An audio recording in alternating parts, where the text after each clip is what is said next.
அரக்கோணம்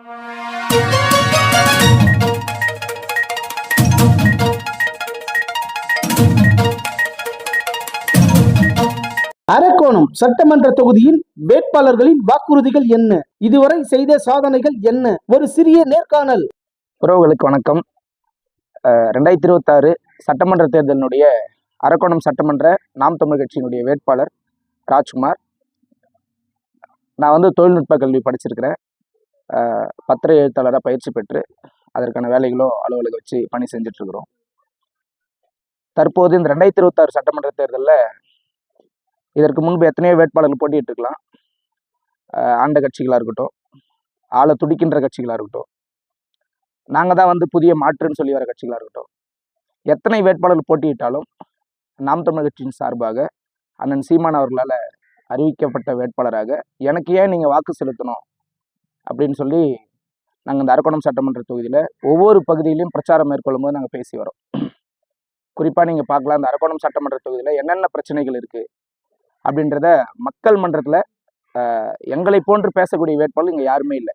நாங்களும் களத்தில் ரொம்ப தீவிரமாக ஒரு 20 நாட்களுக்கு மேலே பணியாற்றி வரோம்.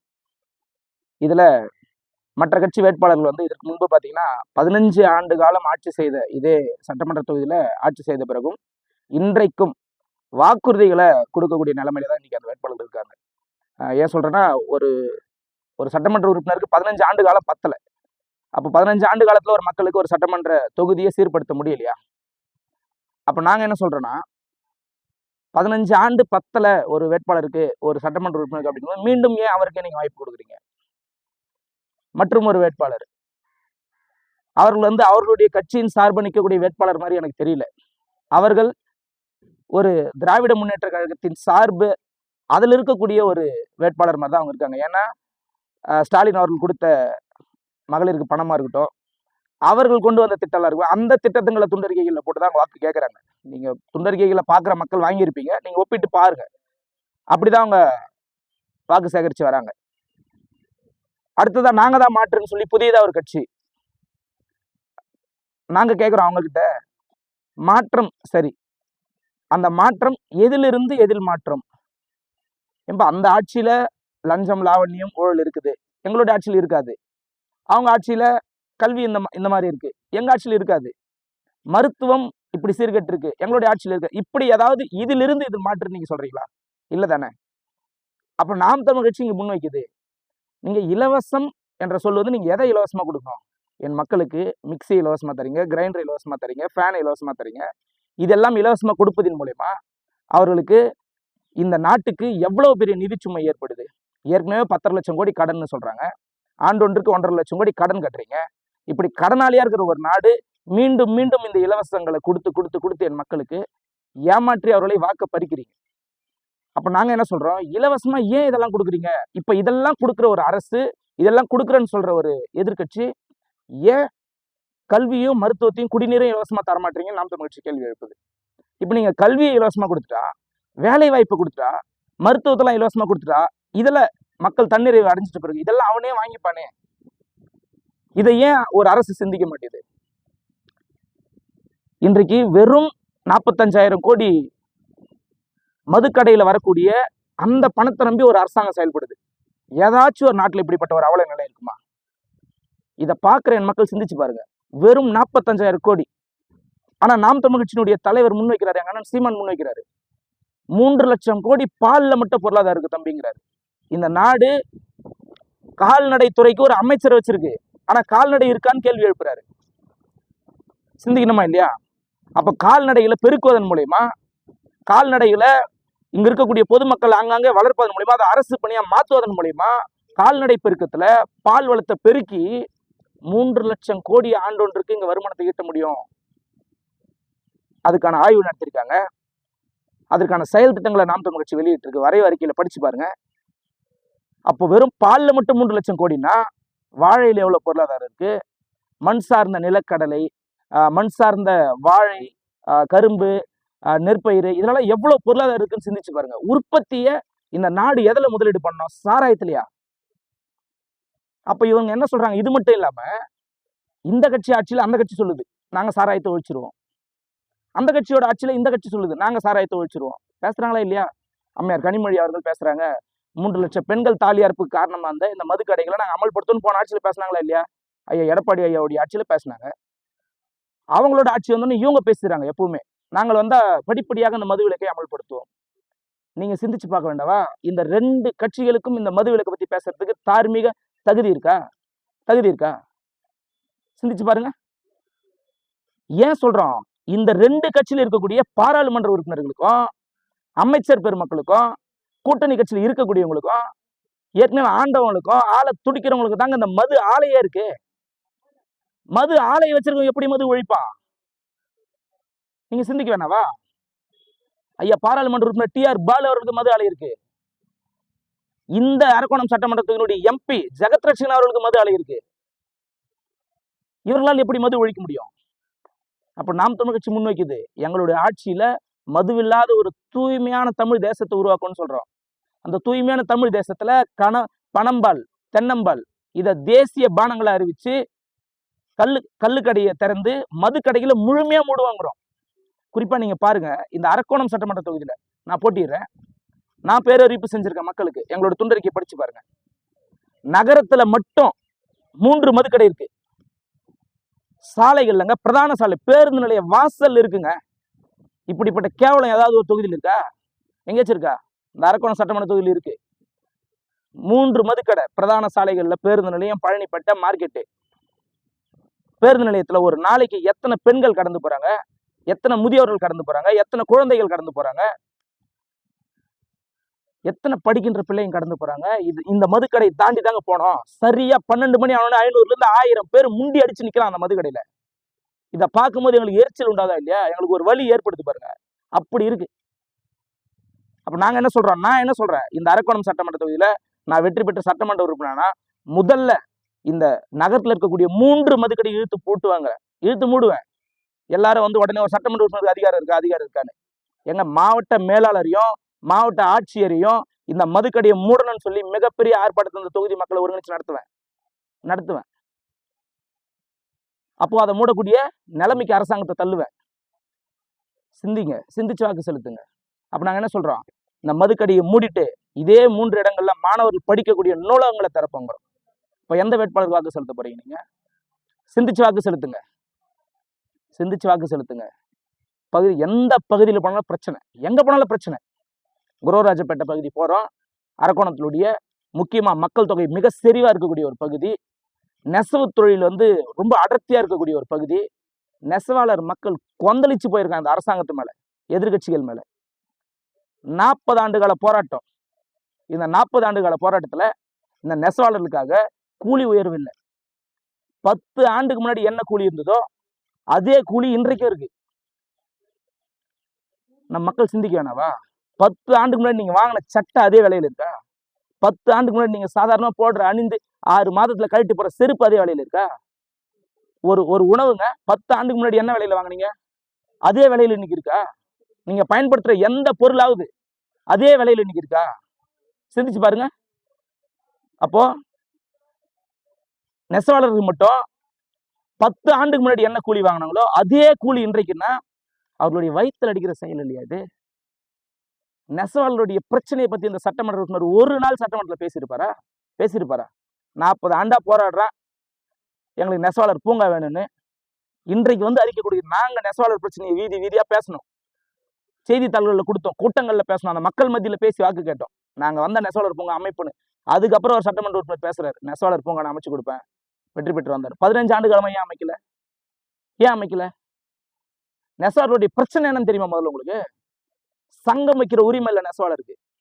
சங்கம் வைக்க முடியாம அவங்களோட உரிமையை பத்தி பேச முடியும், ஒரு 10 பேர் கூடி அந்த உரிமையை பேச முடியாம தவிக்கிறாங்க.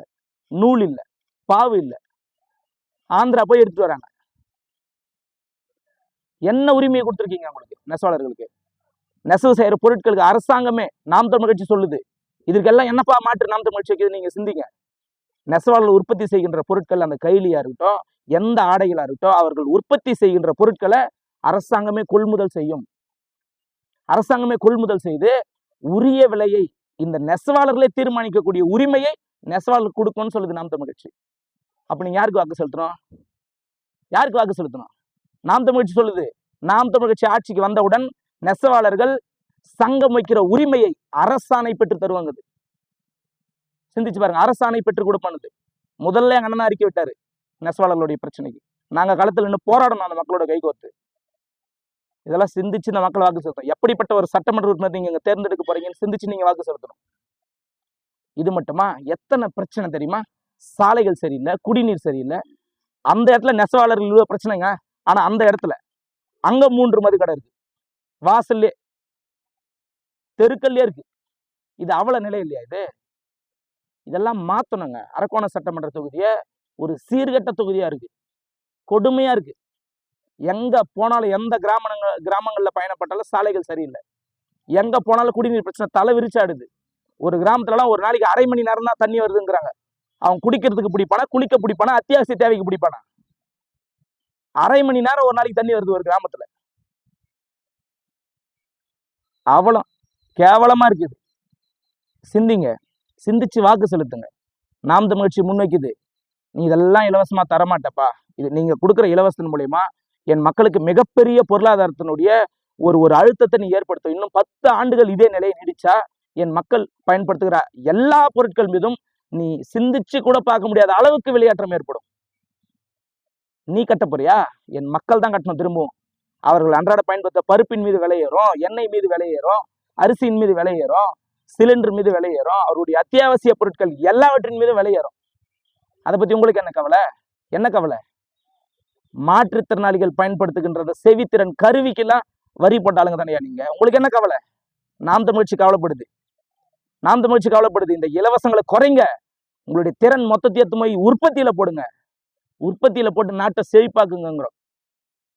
கேவலமான ஆட்சி செஞ்சுட்டு இருக்கீங்க. அரக்கோணம் சட்டமன்ற தொகுதி சட்டமன்ற தொகுதியாவா இருக்கு? சொல்லுங்க. பணத்தை கொடுத்து வாக்க பறிக்கிறாங்க. எங்க மக்களுக்கு சொல்றோம், அரக்கோணம் சட்டமன்ற தொகுதி முழுக்க எவ்வளவு பிரச்சனை இருக்கு பாருங்க. அரக்கோணம் அரசு மருத்துவமனை தரமா இருக்கா? எந்த எக்யூப்மெண்ட், எந்த உபகரணங்களும் கிடையாது. ஒரு விபத்துனா தூக்கின்னு ஓடுங்க. இங்க இருந்து திருவள்ளூருக்கும் சென்னைக்கும் மாத்தி விடுறாங்க. எடுத்துட்டு போறதுல உயிர் போயிடுது. ஏதாவது ஒரு விபத்து அரசு சொல்லுங்க, ஒரு அவசரத்துக்கு மருத்துவம் பார்க்க முடியற அளவுக்கு இந்த அரசு மருத்துவமனை இருக்கா? இருக்கா? சிந்திச்சு வாக்கு செலுத்தணும். இதெல்லாம் சரி பண்ணணும்னு அறிக்கை கொடுக்குறோம். மற்றவங்களோட துண்டறிக்கை படிச்சு பாருங்க, எங்க துண்டறிக்கை படிச்சு பாருங்க. அவங்க துண்டறிக்கையில கொடுக்குறாங்க, என்ன கொடுக்குறாங்க? வேலை வாய்ப்பு அலுவலகத்தில் பதிவு செஞ்சுட்டு 15 ஆண்டு வேலை இல்லாம இருக்கக்கூடிய இளைஞர்களுக்கு 2500 ரூபாய் ஊக்கத்தொகையா கொடுக்கணும் ஒரு கட்சி சொல்லுதுங்க. 15 ஆண்டு வேலை வாய்ப்பு அலுவலகத்தில் பதிவு செஞ்சு அவனுக்கு வேலை கிடைக்காம இருந்தா 2500 ஊக்கத்தொகை கொடுப்பது. ஏன்னா 15 வருஷம் படிச்ச இளைஞனுக்கு ஒரு வேலை கூட கொடுக்க முடியாது. நாடா இல்ல கேடா இது? என்னது இது? சொல்லு, என்னது இது? 15 வருஷமா படிச்சுட்டு காத்திருக்கின்ற ஒரு வேலை வாய்ப்பு ஏற்படுத்த முடியல. தோத்து போன அரசு இது, தோற்று போன அரசு.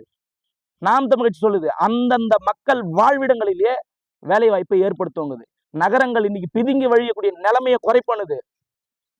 இன்னைக்கு நீங்க ஸ்மார்ட் வில்லேஜ் சொல்றீங்க பாருங்க, வெறும் வார்த்தையில சொல்றீங்க. எங்களுடைய கட்சியில நடைமுறைப்படுத்துவோம், கிராமங்களை செழுமைப்படுத்துவோம்.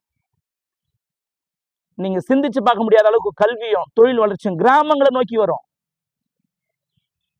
விவசாயம் அரசு பணியணும்னு எல்லாம் ஒரே சிரிப்பு. ஏன்னா சாராயம் ஊத்தி கொடுக்குறோம் அரசு பணியாளராக இருக்கான். விவசாயம் செய்யறவன், கோழி வளர்க்குறவன், ஆடு வளர்க்குறவன், மாடு வளர்க்குறவன், அந்தந்த கிராமங்கள் அடிப்படை என்னென்ன தொழில் இருக்கோ அதையே அரசு பணியா மாத்தி அந்தந்த வாழ்விடங்கள்லயே அவங்கள உற்பத்தியாளர்களா மாத்தி அந்த பொருட்களை அரசு கொள்முதல் செஞ்சா எப்படி இருக்குன்னு சிந்திச்சு பாருங்க, சிந்திச்சு பாருங்க. மறக்காம வாக்கு செலுத்துங்க.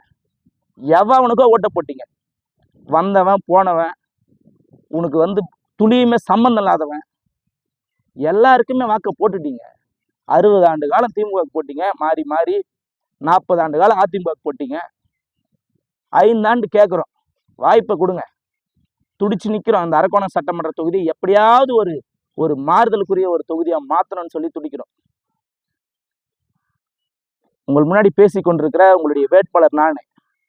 ஏற்கனவே நடைபெற்ற ஃபாக்ஸ்கானுடைய போராட்டத்தில் உங்களுக்கு எல்லாருக்கும் தெரிஞ்சிருக்கும். அந்த போராட்டம், பெண்கள் விடுதி வசதி இல்லை, எங்களுக்கு கழிவறை இல்லை, எங்களுக்கு உணவு ஃபுட் பாய்சன், சரியான உணவு இல்லை, எங்களுக்கு விசாரமான விடுதிகள் இல்லைன்னு சொல்லி மிகப்பெரிய போராட்டத்தை சுங்கா சத்தத்தில் முன்னெடுத்தாங்க. அதில் தலைமை தாங்கி நான் உட்பட எங்களுடைய கட்சிகளெல்லாம் தலைமை தாங்கி அந்த போராட்டத்தை முன்னெடுத்து சிறைக்கு சென்றிருக்கேன். என்னுடைய வழக்கு இருக்கு, நீங்க பரிசோதித்து பாருங்க. என்னுடைய வழக்கின் தன்மையை, உண்மை தன்மையை கொடுத்துருக்கேன் தேர்தல் ஆணையத்துக்கிட்ட. சிறைக்கு சென்றிருக்கேன். மதுக்கடைக்கு எதிராக போராடி ஒரு மதுக்கடியை அப்புறப்படுத்தியிருக்கோம். ஆட்சி அதிகாரத்துக்கு வராத நாங்க. வழக்கு இருக்கு. சாலைக்கு எதிராக போராடி சிறந்த சாலையை போட வச்சிருக்கோம். வழக்கு இருக்கு. பல போராட்டங்கள் என் மீது 20 பிரிவில் வழக்கு இருக்கு. 4 வழக்கு இருக்கு. நீங்க பரிசோதனை பண்ணி பாருங்க. மக்கள் போராட்டத்துல இந்த 29 வயதுல இத்தனை போராட்டங்கள்ல அரசால அடக்குமுறை, ஒடுக்குமுறை செய்யப்பட்ட போதும் உறுதியுடன் நின்று என் மக்களுக்காக போராடுவேன், களத்தில் நின்றுருக்கேன். இப்பவும் நிற்பேன். இதன் பிறகு எப்பவும் நிற்பேன். அதுக்காக உங்ககிட்ட நான் வாக்கு கேட்கிறேன். நம்பிக்கை இருந்தா வாக்கு போடுங்க, வாக்கு போடுங்க. உண்மையும் நேர்மையும் எப்பவும் உழைப்போம். போட்டுட்டீங்க. ரெட்டாளிக்கு போட்டாச்சு, உதயசூரியனுக்கு போட்டாச்சு, எல்லா கட்சிக்கும், தேசிய கட்சிக்கு போட்டாச்சு, உனக்கு சம்மந்தம் இல்லாதவங்களாம் போட்டாச்சுங்க. ஒரு முறை விவசாய சிந்து வாக்களிங்க. உங்களுடைய உரிமைக்காக, உங்களுடைய உணர்வுக்காக, உங்களுடைய வாழ்க்கைக்காக நிற்கக்கூடிய எங்களுடைய கட்சிக்கு, இந்த அரக்கோணம் சட்டமன்ற தொகுதியின் வேட்பாளரை எனக்கு விவசாய சின்னத்துல வாக்களிங்க. நீங்க 23ஆம் தேதி வாக்கு செலுத்த போகும்போது அந்த வாக்குப்பெட்டியில 4வது இடத்துல ஏற்கலப்பையுடன் இருக்கக்கூடிய விவசாய சின்னம் இருக்கும். இந்த மாற்றங்கள்லாம் செய்து அரக்கோணம் சட்டமன்ற தொகுதியை இந்த வேட்பாளர் ஒரு மிக சரியான ஒரு தொகுதியா, ஒரு செழுமை மிக்க தொகுதியா மாற்றுவார்னு உங்களுக்கு நம்பிக்கை இருந்தா எனக்கு வாக்கு செலுத்துங்க. எங்களுடைய சின்னம் ஏற்கலப்பையுடன் கூடிய விவசாய சின்னம். நன்றி, வணக்கம்.